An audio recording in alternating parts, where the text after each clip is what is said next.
Vamos a Ok. un segundo, iniciamos. Ya está por aquí también.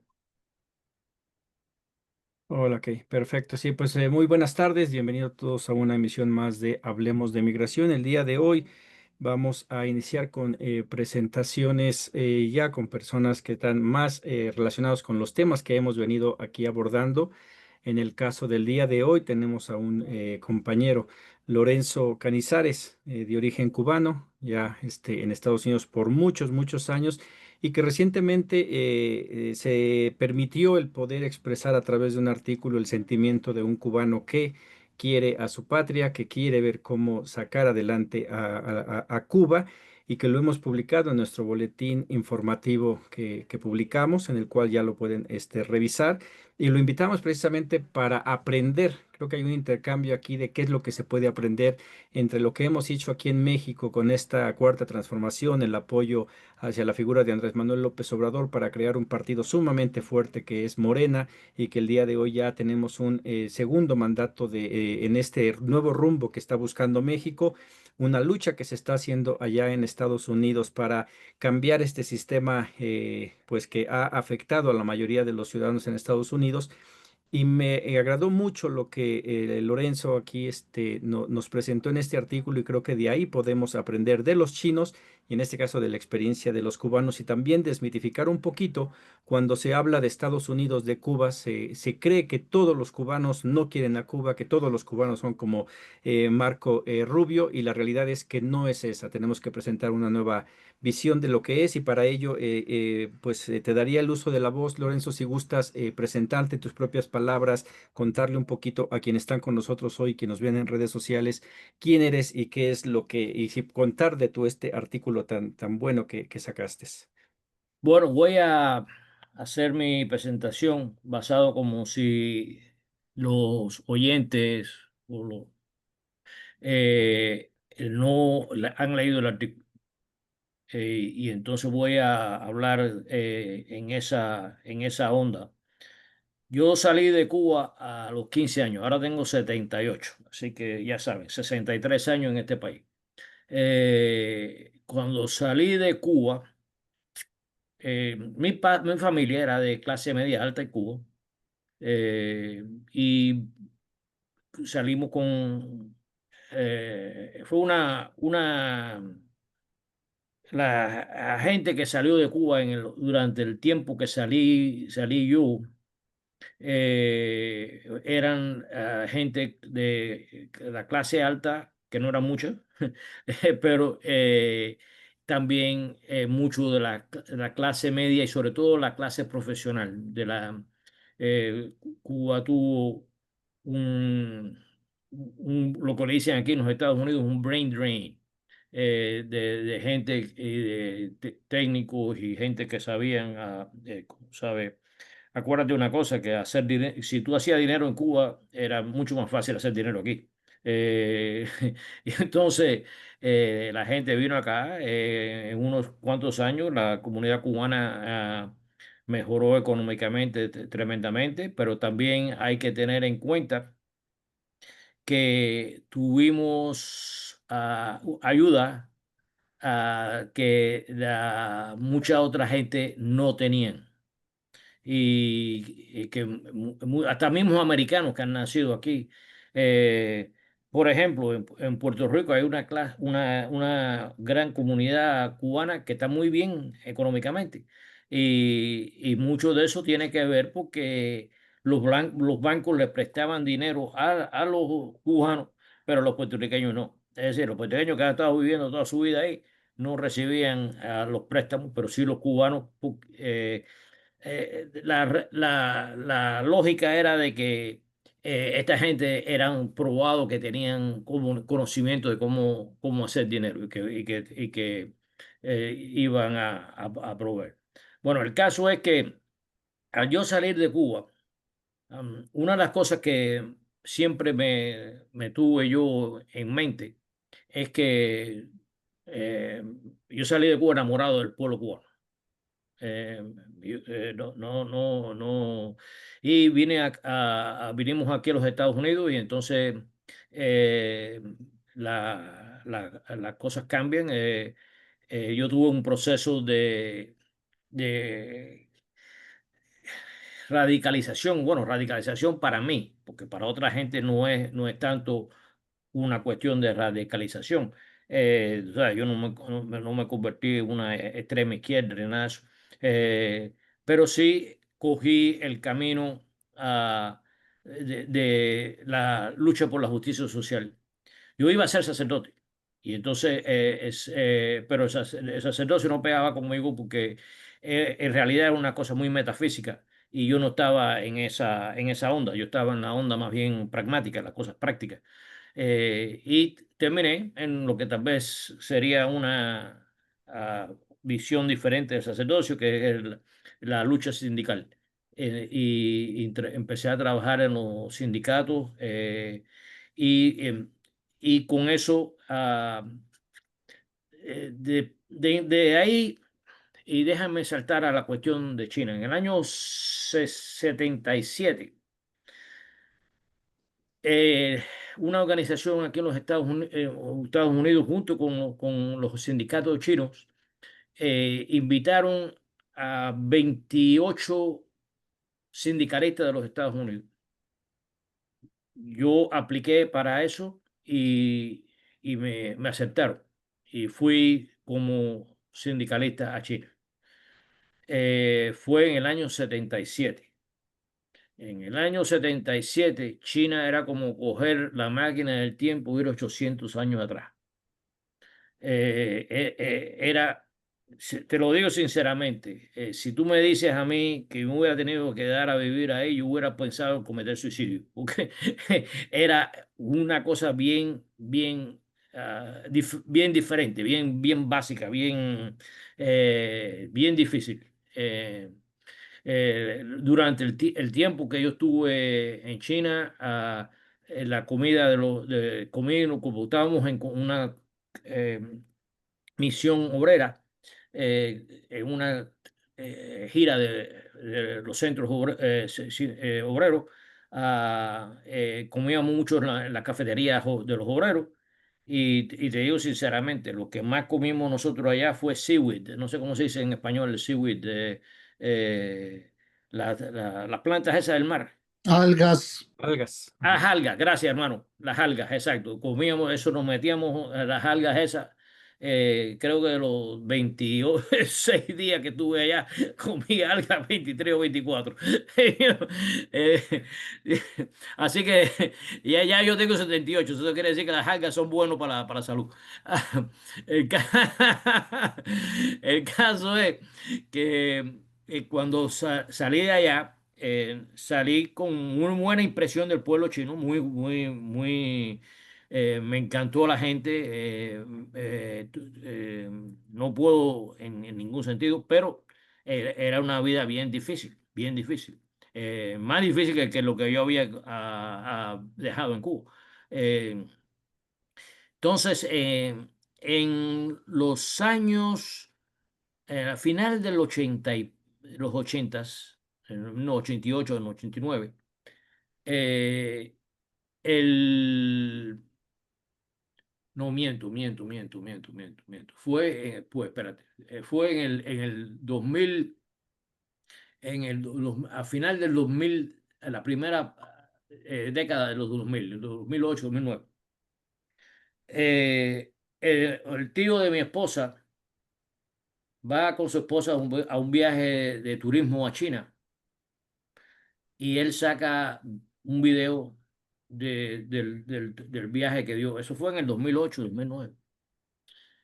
Lo que yo vi, yo me quedé con la boca abierta, porque no podía comprender cómo en 30 años había hecho un semejante cambio, pero que algo que increíble, increíble.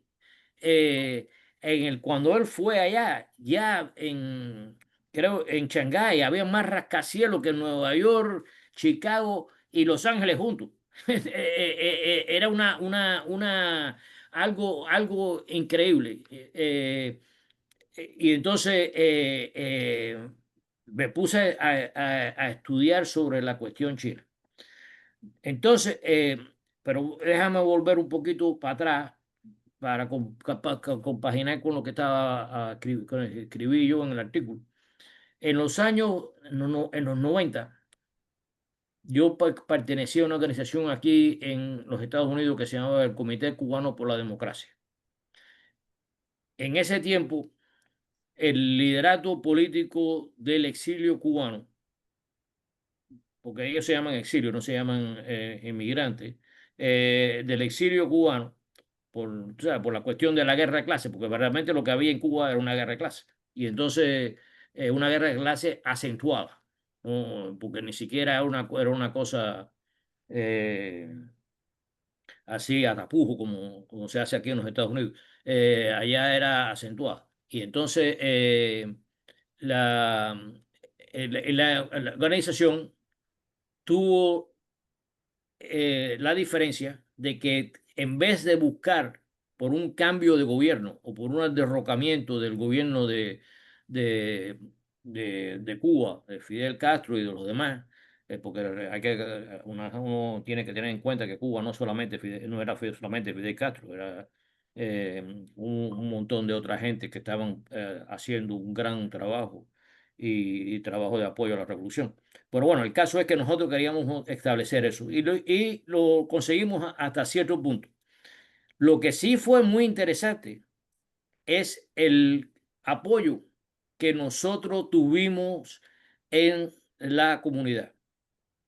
En el año 2000, estamos en el 25, en el año 2016, a principio de la primera presidencia de Trump, ah, se hizo una encuesta en la Universidad Internacional de la Florida, Florida International University, que es la universidad con más cubanos en todos los Estados Unidos.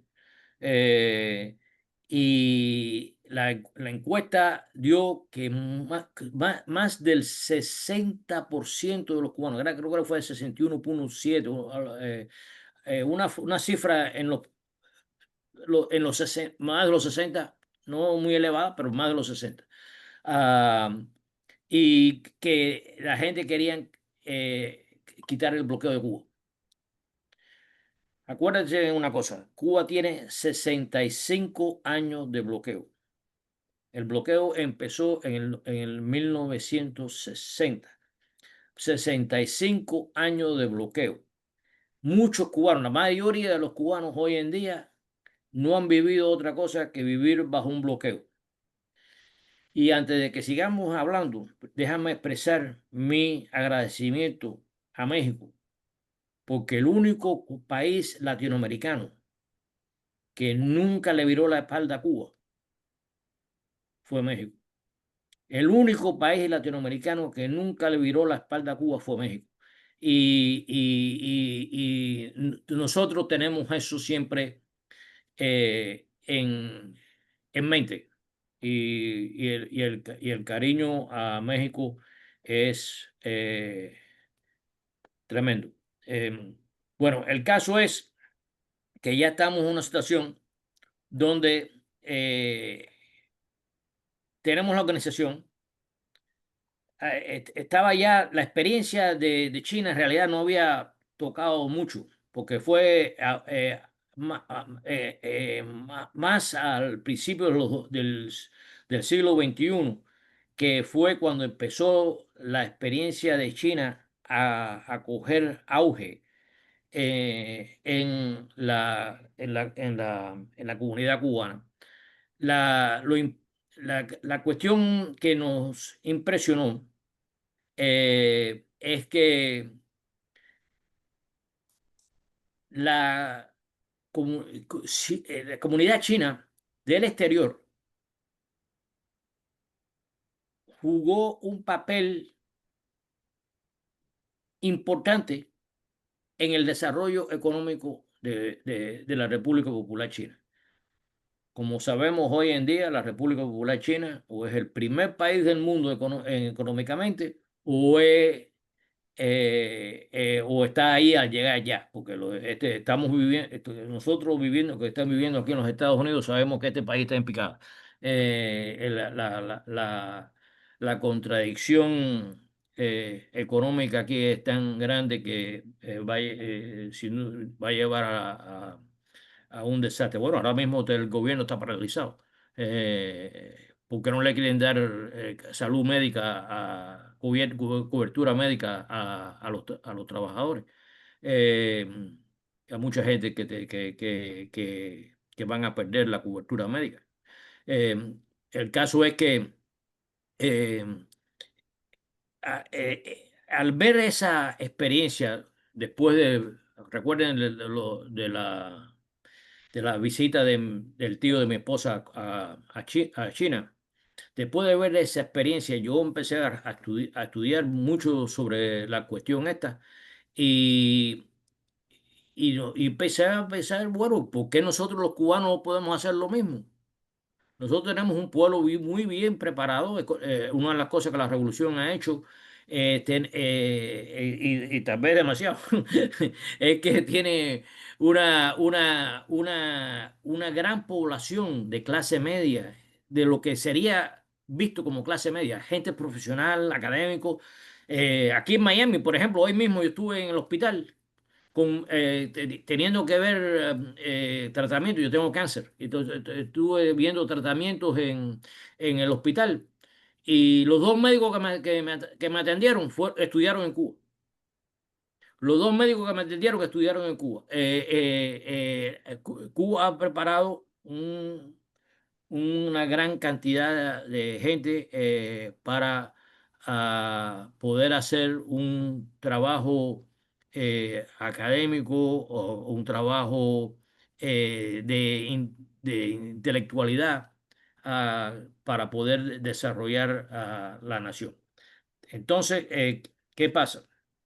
Eh, la cuestión está, que la gran diferencia es que los chinos de ultramar, como le llaman ellos a la gente que estaba afuera ayudando a la República Popular, los chinos de ultramar en realidad no estaban buscando por cambio de gobierno.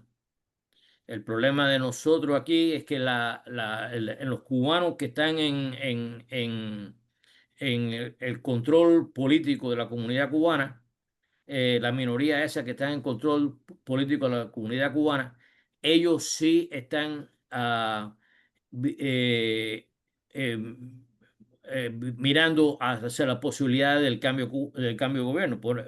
Una de las razones por qué Marco Rubio es el secretario de Estado es porque están buscando cambio de gobierno en diferentes países latinoamericanos, Cuba, Venezuela y tal vez Nicaragua. Ah, y si pudieran cambiar a Sheinbaum también la cambiaran, porque ellos, ellos no tienen prejuicio en ese sentido. Eh, pero bueno, el caso es que siempre ha estado apuntado hacia la cuestión de un cambio de gobierno.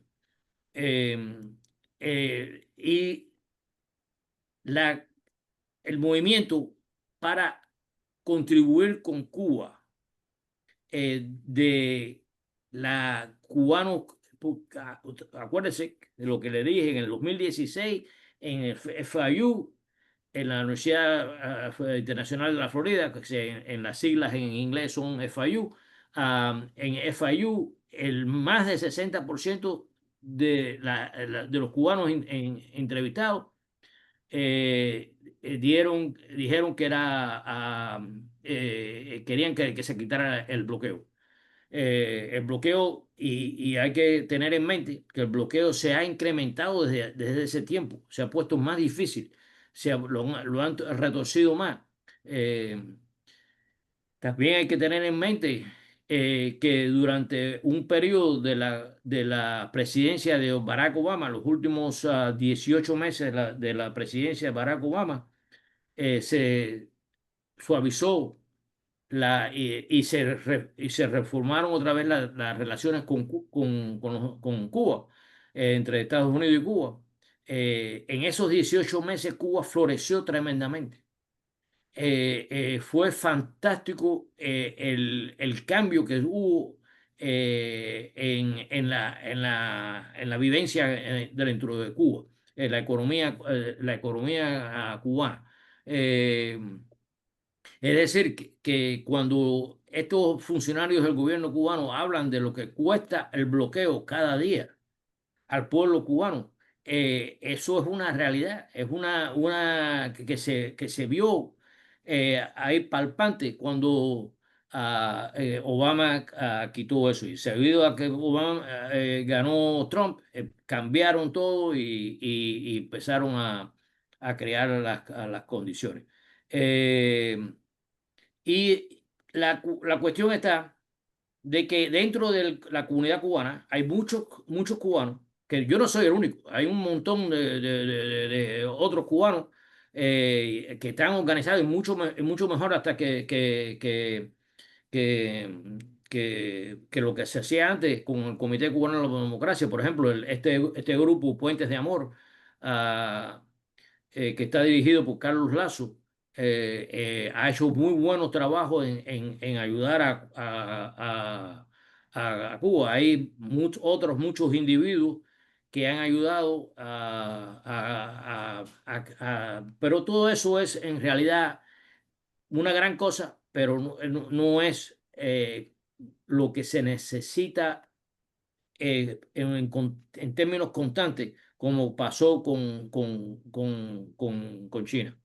Eh, la otra cuestión que también es importante resaltar es que en Europa hay una gran cantidad de cubanos que tal vez hasta mejor organizados que los aquí en los Estados Unidos, que están ayudando a Cuba con cuestiones necesarias. Acuérdate que una de las cuestiones de Cuba hoy en día es que Cuba tiene muchas cosas básicas que le faltan. Y mucha de la gente lo que están haciendo es lidiando con las cuestiones básicas. Entonces, para concluir este punto y coger preguntas, eh, una de las cosas que más importantes ha sido la unidad de Cuba con los BRICS. Al entrar Cuba a los BRICS, se le ha abierto una ámbito de comercio, de negocio, que ya está produciendo cambios positivos dentro de Cuba. Sí se mantiene, como yo espero que se mantenga, porque sin duda alguna es mi opinión personal. El futuro del mundo está en el sur global. Mientras ese desarrollo del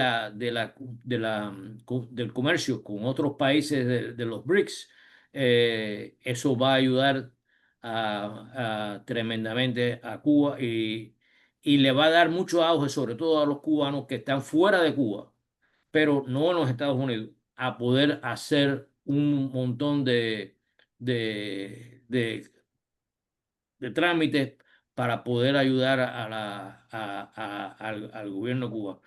Hay que tener en mente otra cosa, perdóneme que siga alargando esto, pero una de las cosas que hay que tener en mente es que no todos los cubanos que apoyan este, esta relación, estos lazos con Cuba, son gente que apoyan al gobierno cubano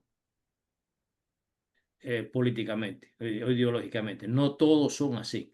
Yo estaría hasta decir que casi la mitad de ellos no son así. Eh, pero sí hay un gran sentido patriótico dentro de la comunidad cubana, dentro de mucha gente de la comunidad cubana, que entienden lo que quiere decir la soberanía nacional. Entienden que el mejor defensor que tenemos en estos momentos de la soberanía nacional del pueblo cubano es el gobierno cubano, que todo atento a tratar de descarrilar al gobierno cubano no está ayudando al pueblo cubano a florecer. Nosotros estamos hablando mucho del bloqueo, pero una de las cuestiones también que hay que poner en la mesa es que sí hay una realidad de que estamos viviendo a 90 millas de los Estados Unidos. Vaya, no tanto como ustedes allá que están al lado. Hoy está peor. Nosotros estamos a 90 millas de los Estados Unidos. Y cuando, por ejemplo, mucha gente me hablan de China y Vietnam, de cómo han progresado China y Vietnam. Y es verdad, han progresado tremendamente. Pero también no están al lado de los Estados Unidos. Y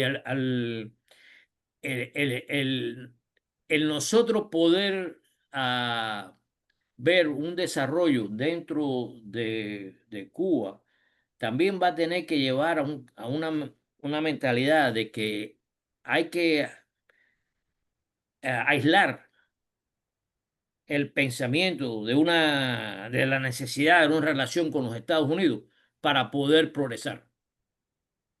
Déjame repetir eso. Aislar la necesidad de una relación estrecha con los Estados Unidos para poder progresar. No, el mundo está cambiando, tenemos un cambio. La cuestión ahora es buscar relaciones con muchos otros países del sur global, del BRICS, y y enfocarnos en ese sentido. En el artículo yo menciono que Cuba es un paraíso turístico y lo es. No sé si ustedes saben, en Cuba no hay ningún animal que te puede matar. No hay ningún animal que te pueda matar. Lo único que puede tal vez un perro matar a un baby, pero no hay ningún animal que te pueda matar. Un país con unas playas bellísimas, bellísimas. Con lo que tienen ustedes en Cancún, está rodeado, Cuba está rodeada con playas así. Esto, y ese turismo, en vez de estar enfocado en tratar de traer a los Estados Unidos, ese turismo se debe empezar a enfocar en traer a los chinos, y como ya lo están haciendo, ya hay un montón de gente de China que están yendo a Cuba, a Vietnam, a traer a la gente de África, a traer a la gente de Europa que son amistosos con Cuba. El problema de muchos de estos países es que, como ustedes tal vez sepan, si tú vas a Cuba, los Estados Unidos te ponen una traba para tú poder entonces ir a los Estados Unidos. Es decir, que mucha gente no, sobre todo en el mundo europeo, se restringen de ir a Cuba por miedo a tener repercusiones con los Estados Unidos. Pero el caso es que en todo lo que lo puedo decir a ustedes, mi opinión es que Cuba está en momentos difíciles, muy difíciles. Eh, Cuba va a sobrepasar esos momentos difíciles porque el pueblo cubano está curtido. Y a pesar de que mucha gente está saliendo, hoy mismo estaba viendo yo una fotografía de gente de cubanos allá en México que querían entrar a los Estados Unidos.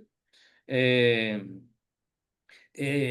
sí, hay muchas dificultades, sin duda alguna, pero eso, en mi opinión, se va a sobrepasar y sobre todo si se empieza a utilizar a muchos de los métodos que han utilizado, sobre todo China y Vietnam, y me refiero a China y Vietnam mucho porque China y Vietnam son países socialistas, tienen el mismo mentalidad que el gobierno cubano. Y ellos, sin duda alguna, han progresado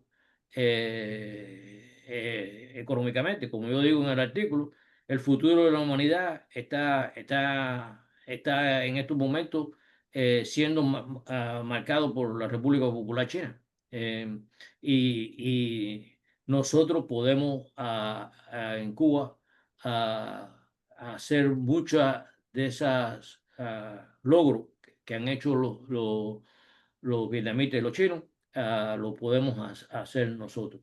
Eh, y para concluir con esto, también le damos las gracias a la presidenta Sheinbaum al pasado presidente López Obrador por toda la gran ayuda que yo como cubano, que no tengo ningún puesto en Cuba, no tengo nada con Cuba, pero como cubano me siento muy, pero muy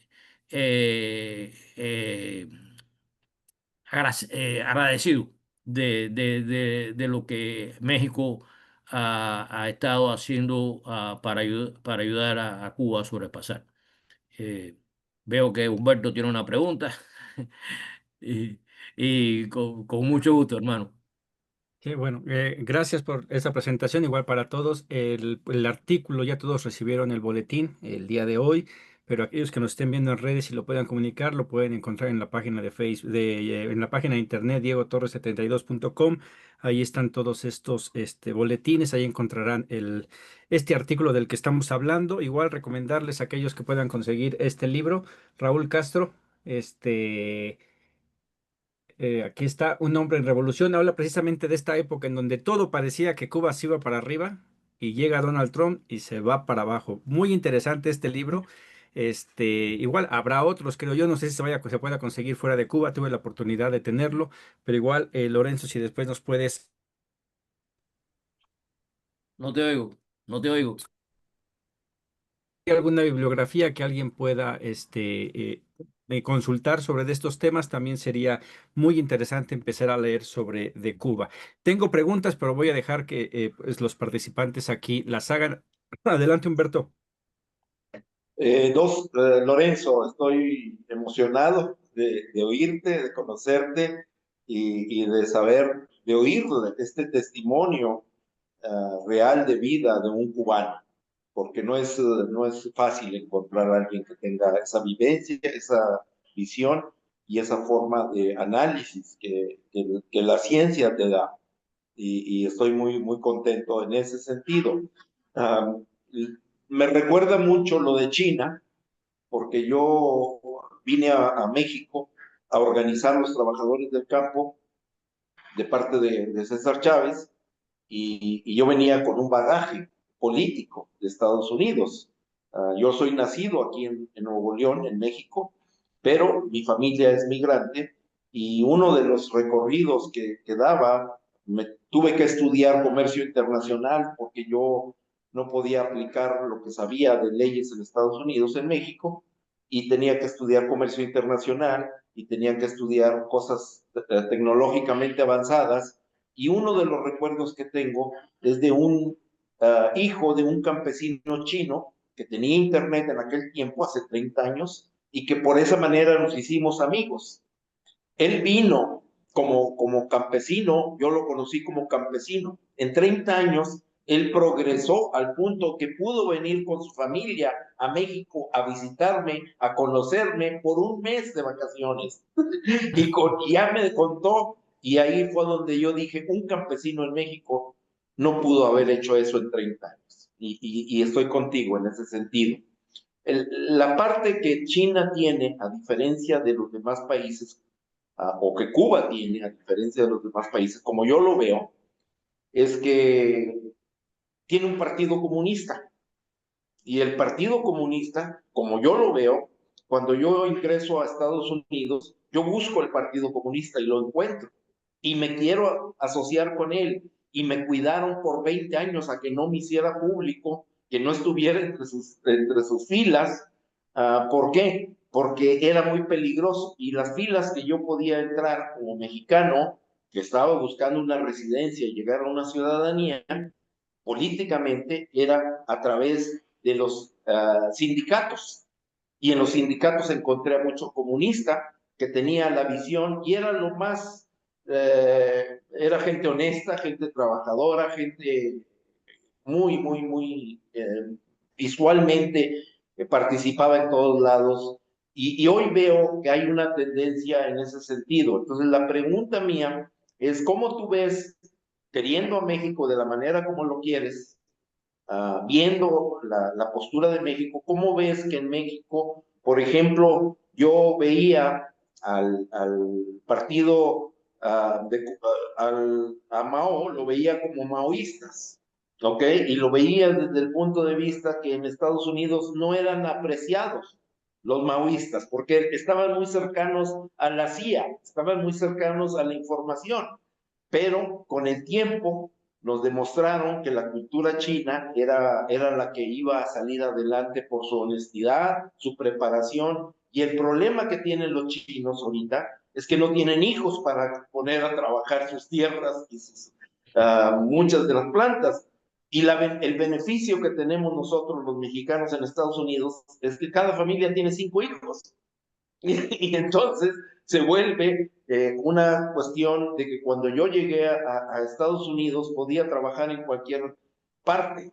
Y ahora esa industria, esa parte no está. Ahora los que podemos trabajar somos los de la tierra y los que estamos en situaciones de servicio y cada día pierde Estados Unidos esa parte. Y ahora que veo que estamos aquí en este día, la pregunta es, ¿cómo ves tener un gobierno que está cerrado en este momento y tener una visión que está limitada en términos de dos países como México y Estados Unidos? Lo que tú apuntas de la apertura de Obama durante el tiempo que estuvo abierto, floreció Cuba inmensamente. Yo lo puedo ver que es lo mismo que ha pasado con algunas regiones de México también. Entonces, ahorita el ataque hacia nosotros es de miedo, lo mismo que que existe entre los cubanos y que es una prueba de que si penetramos, los solidarios con nosotros en este momento son los de el movimiento negro en Estados Unidos, el movimiento progresista o socialista políticamente blanco en Estados Unidos, el movimiento laboral en Estados Unidos, y yo creo que puedo añadir el movimiento que se va a ver muy pronto de los cubanos. No sé, pero esa es mi apreciación y mucho gusto por tu presentación. Bueno, déjame decirte que yo creo, sinceramente, que López Obrador y Claudia Sheinbaum han manejado la situación de la relación de México con los Estados Unidos como unos directores de orquesta. Algo, en mi opinión, fantástico. Igual que lo está haciendo Gustavo Petro en Colombia. Ahora Gustavo, como él se sale de presidente en en unos cuantos meses, se ha tirado a la calle y ha hecho, está haciendo cosas que no lo hacía hace un año o año y medio atrás. Eh, pero López Obrador y Sheinbaum han podido maniobrar la cuestión con los Estados Unidos de una manera brillante. En mi opinión, ha sido algo brillante. Han jugado un ajedrez ahí brillante. Eh, Cuba, en esa situación está más limitada. Nosotros tenemos un partido comunista que en mi opinión es muy bueno. Yo tengo el gran respeto por Miguel Díaz-Canel. Eh, eh, pero como dije anteriormente, Cuba está a 90 millas de los Estados Unidos. No se puede dar el lujo de hacer ciertas cosas como hizo China y Vietnam. Ahora, hay una cuestión ideológica que China y Vietnam han hecho que yo creo que es importantísimo y Cuba yo estoy viendo, yo tengo en Facebook un grupo que se llama Asuntos Cubanos. Los recomiendo a todos que estén interesados en la cuestión de Cuba, que se hagan miembros del grupo. Vaya, ¿no? El grupo yo soy uno de los administradores, hay un montón de otra gente, pero sobre todo muchos de esa gente que están de administradores también son gente que están en Europa. Eh, bueno, el caso es que en China y Vietnam han dicho claramente que ellos miran al mercado como algo que puede ser manipulado por la ideología. Es decir, ellos miran al mercado como que el mercado en sí no tiene contradicción entre socialismo, capitalismo, el mercado, todo es como la distribución de esa riqueza. Que por cierto, en este país, al principio después de la Segunda Guerra Mundial, muchas de las cosas que hoy en día están haciendo allá también se hicieron aquí. El caso es que eh, existe la posibilidad, y lo que estoy notando yo en Cuba es que están habiendo los cambios, están habiendo, sobre todo hermano, el cambio de acá, el cambio mental de cómo llevar las cosas a correr. Y están ya en Cuba, por ejemplo, ahora una gran cantidad de la gente que trabaja hoy en día son parte de MIPYMES, ¿sabes? Las pequeñas industrias.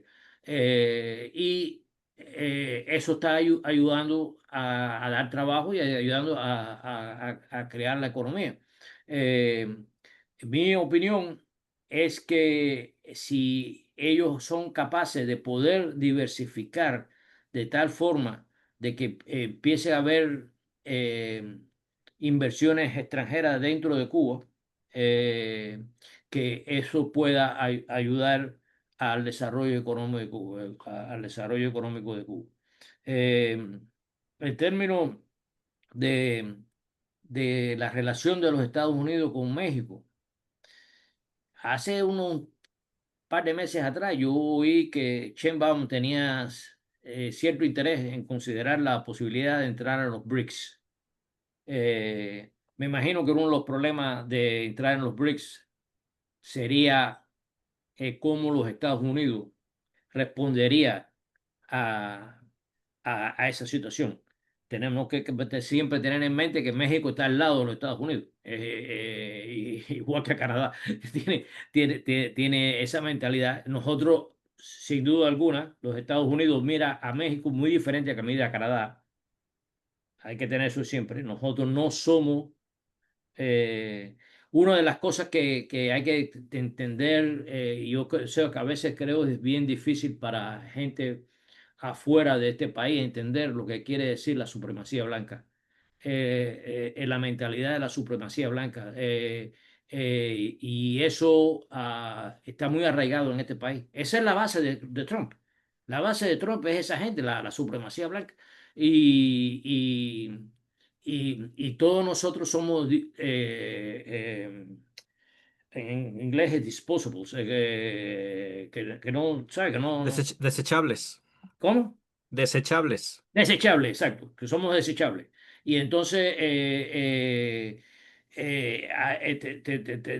tenemos que tener eso en mente. Pero a México, al entrar, si pudiera entrar a los BRICS, si Claudia decide tomar ese paso, que no es un paso simple para México, mucho, mucho más difícil que para Brasil, que está bastante lejos de los Estados Unidos,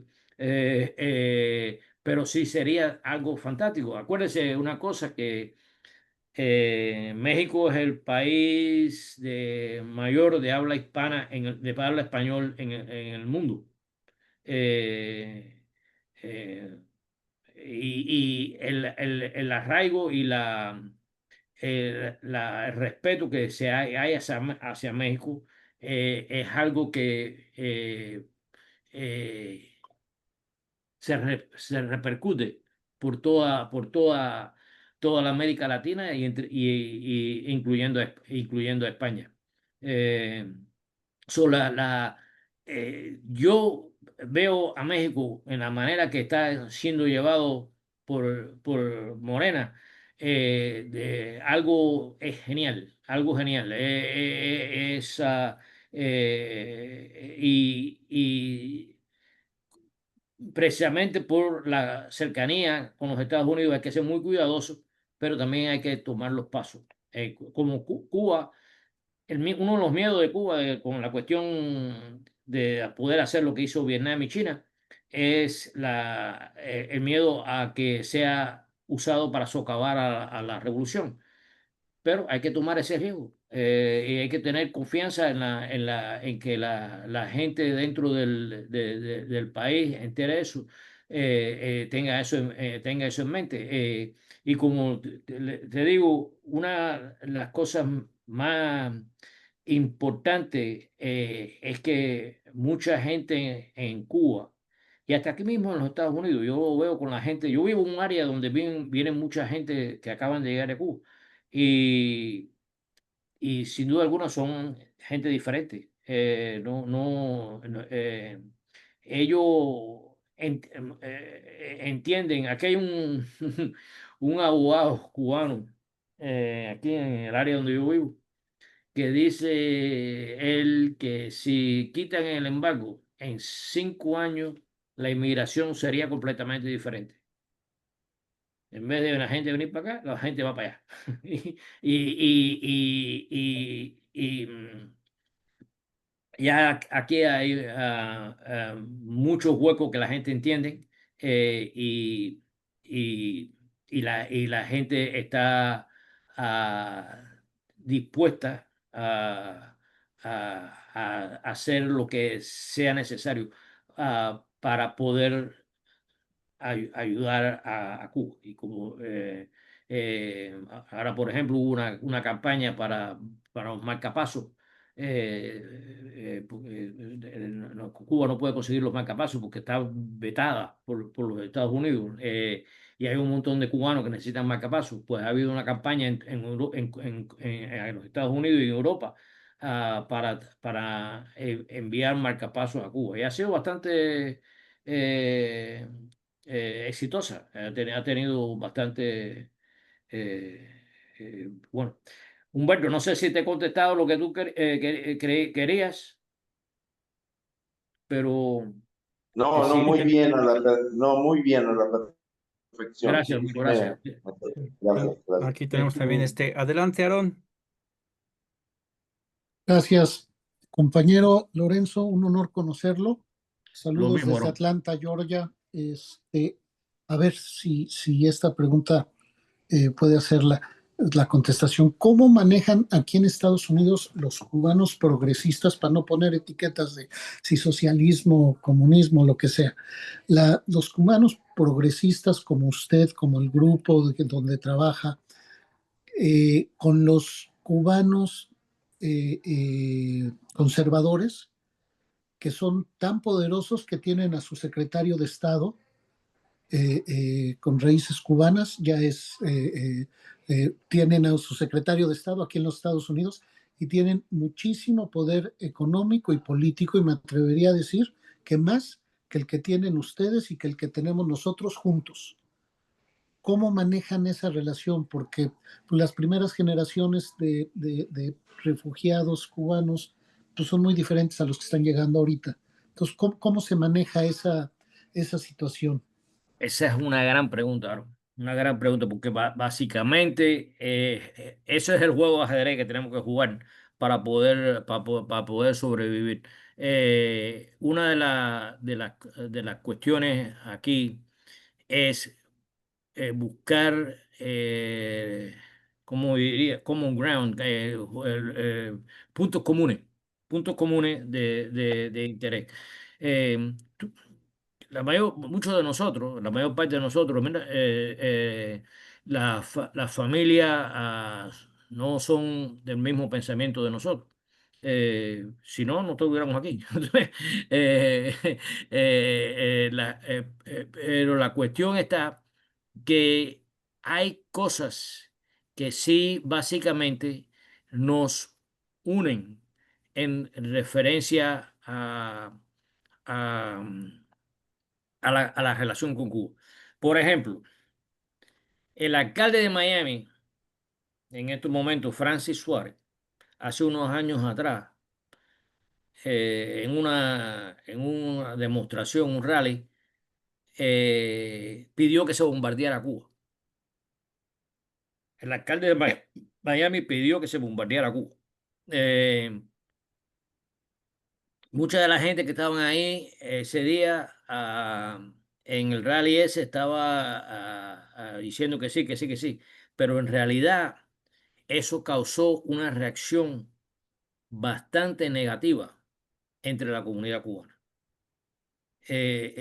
La, ¿sabe? La gente tendrá diferencias políticas, eh, pero no, la mayor parte de la gente no tiene odio. El odio está reservado a lo que le están haciendo dinero con el comercio del anticubanismo.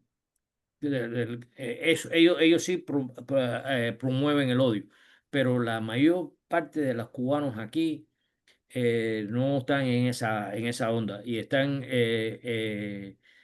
bueno, una de las cosas mayores que ha hecho Trump es prohibir las remesas.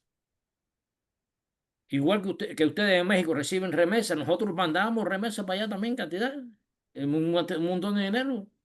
Y Trump ha prohibido eso. Y eso ha sido también un ajuste que ha tenido que hacer la gente en Cuba para poder seguir en camino con el proceso revolucionario, como le dicen ellos. Pero la cuestión está que aquí hay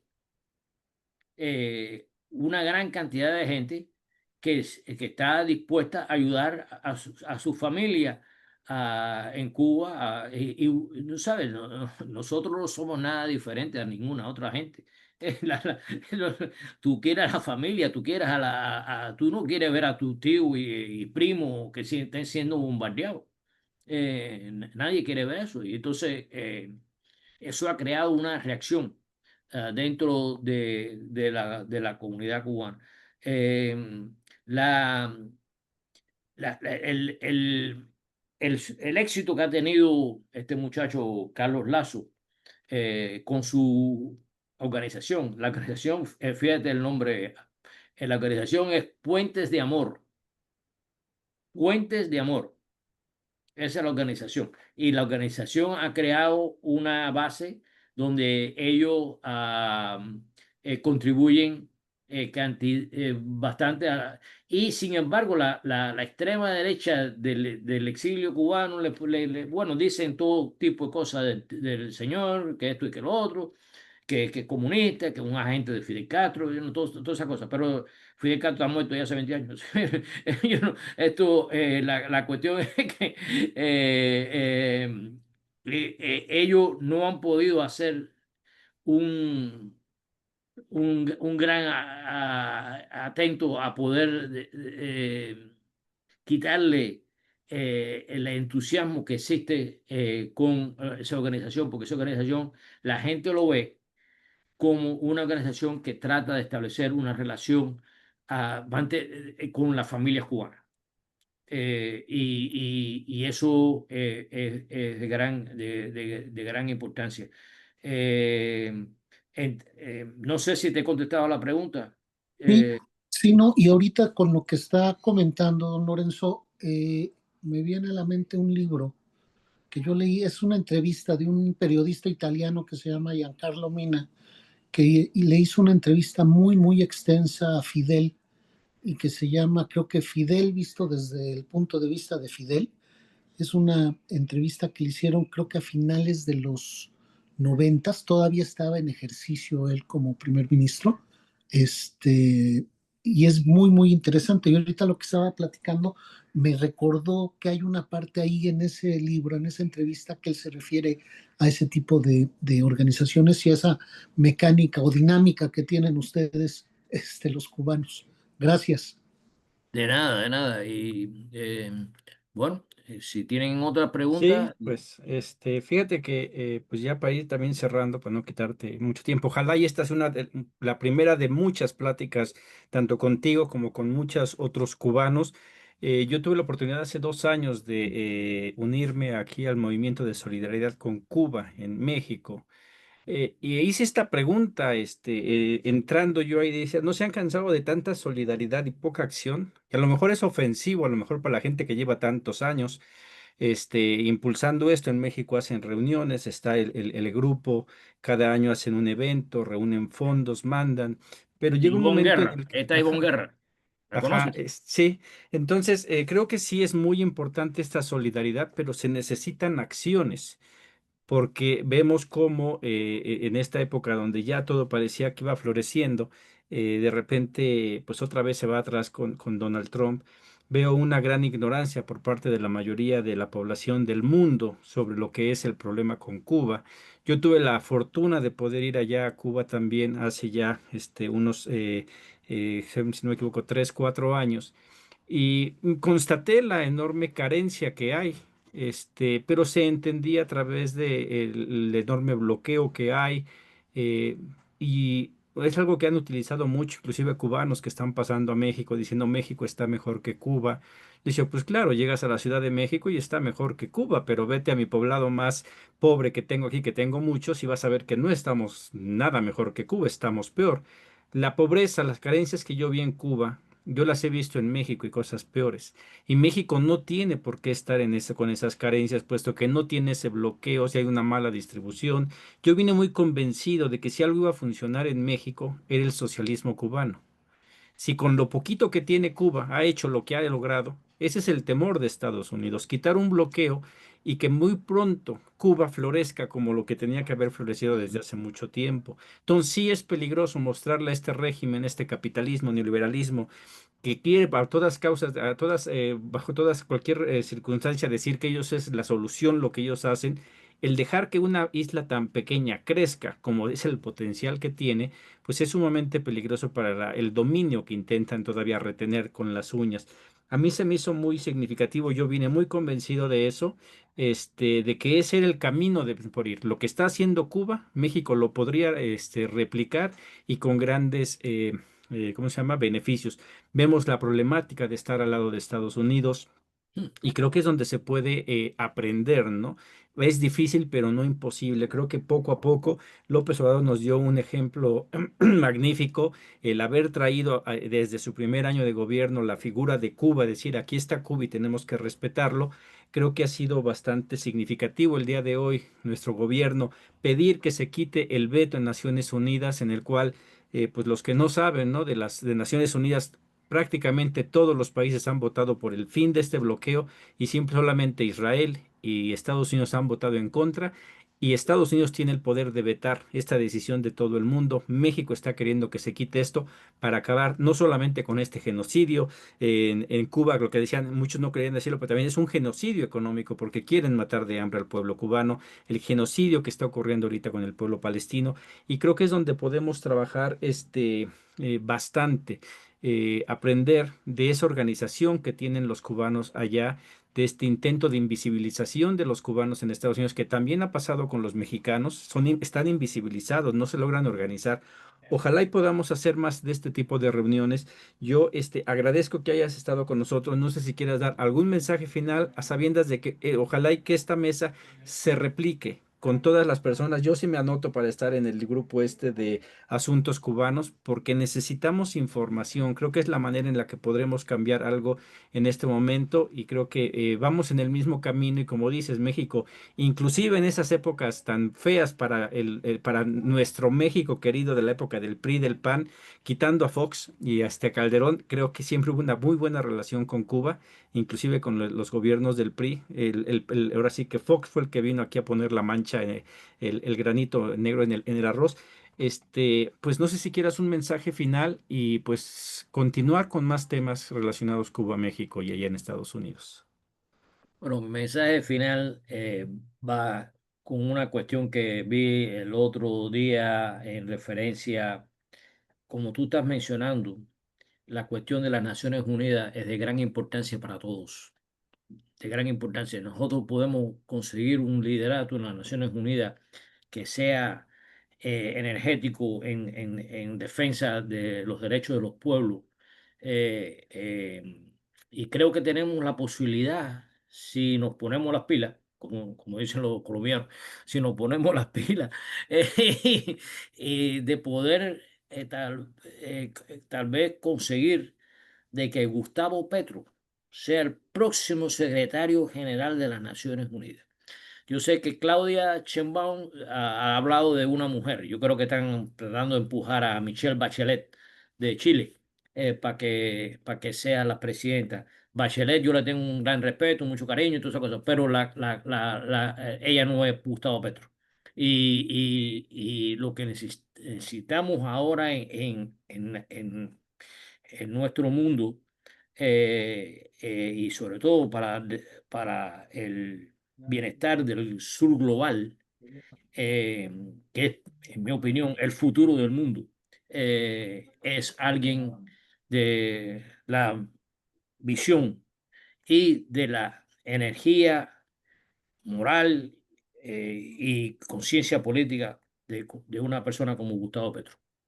Y eso es mi... A mí no me han pagado por este comercial, ¿viste? Y estoy de acuerdo, ¿eh? Gracias, hermano. Tuve la fortuna de estar en la toma de posesión de Gustavo Petro en la segunda vuelta de las elecciones en Colombia, primera y segunda vuelta, y me fascinó desde el primer día su postura, lo que ha hecho.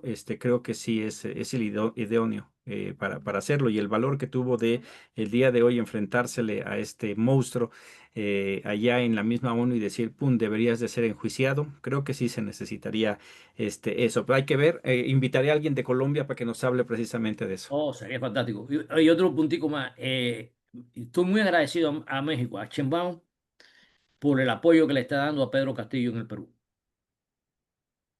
Eso, el triunfo, el poder volver a una cuestión donde Pedro Castillo pueda tener una relevancia política en el Perú, es un triunfo para toda Latinoamérica. Para toda Latinoamérica. Sí, es algo que igual también lo está haciendo bien, también algo que muchos mexicanos en la época de López Obrador no entendían de este rescate de Evo Morales. Yo igual, la fortuna de haber platicado con internacionalistas que dijeron, eso jaló la atención de todo el mundo a México, que ya se había sido relegado por los gobiernos pasados, y esta acción de López Obrador de ponerlos, lo pone, o sea, lo volvió a meter al área internacional. Y creo que, por ejemplo, ahí algo que sí se ha dejado un poquito es el fortalecimiento de la CELAC, que creo que sería bastante interesante el Exacto. fortalecerla precisamente para poder llegar tanto a la ONU como pues al cambio de este control que tiene Estados Unidos, el hablar de BRICS. Todas esas cuestiones creo que sí eso es parte de lo que yo es hablar de migración. El migrante cree que esto no debería de tocarse, pero son la piedra fundamental para que cambie esta situación en la que están viviendo millones de personas. Lorenzo, muchas gracias por haber estado aquí. Te voy a citar Placer. después, para hacer alguna también en inglés. Estamos intentando alcanzar a segundas, terceras generaciones, que ya no solamente sería de mexicanos, sino de migrantes en general. Lo acabas de decir, muchos cubanos que ya nacieron en Estados Unidos y que a lo mejor no saben exactamente cómo está la situación en Cuba y que se verían beneficiados con este tipo de ponencias. Yo te agradezco mucho, a todos los demás también les agradezco que hayan estado aquí. Meiso tuvo que retirarse, pero Aarón, muchas gracias. Antonio, Humberto y John, también muchas gracias. Igual los invito a que en unos minutitos va a empezar en mi canal la presentación del boletín, donde hablo un poquito también de este artículo de Lorenzo. Igual hay que lo descarguen, y pues con eso llegaríamos al final de esta reunión. Muchas gracias y nos vemos en la siguiente. Gracias. Luego, buenas noches, hasta luego.